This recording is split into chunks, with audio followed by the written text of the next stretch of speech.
আজকে ঘুরতে ঘুরতে চলে আসলাম তহিদ ভাইয়ের বাসায়। তহিদ ভাই কিছু লাল কবুতর সংগ্রহ করছে, তাই আর কি দেখার জন্য আসলাম। কবুতরগুলো আসলে খুবই সুন্দর কবুতর সংগ্রহ করেছে।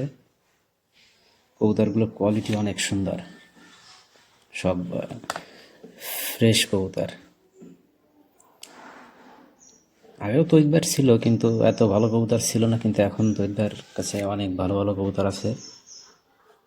কবুতরগুলোর কোয়ালিটি খুব সুন্দর। এখানে লাল কবুতরের সংখ্যা অনেক বেশি। দুই জোড়া আবার হায়দ্রাবাদি নীলি কবুতর আছে, আর সব লাল বুনো কবুতর, সব সাদা কোয়ালিটির লাল বুনো কবুতর। আসলে এমন কবুতর খুব কম লোকের কাছেই আছে। আর ঝুড়ি পদ্ধতি ব্যবহার করছে জালালি কবুতর, আসলে ঝুড়িতে থাকতে অভ্যস্ত বেশি, মানে ঝুড়িতে সাবাসা করতে পছন্দ করে বেশি, এই জন্য আর কি ঝুড়ির ব্যবস্থা করা। তো কবুতরগুলো মার্শাল্লাহ অনেক সুন্দর, আমার খুব পছন্দ হয়েছে।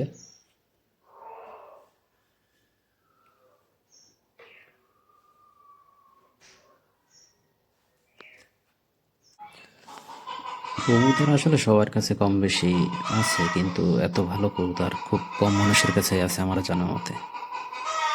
যদি আপনাদের কারোর ভালো লাগে তবে এদের চা বাচ্চা নিতে পারেন।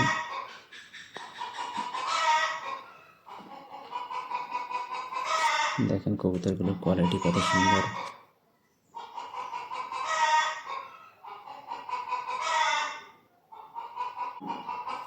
তবে একটা জিনিস বলতে হবে, এখানে কোনো নর্মাল বলতে কোনো মানে কালারে নর্মাল আছে এরকম কোনো কবুতর আমি দেখিনি।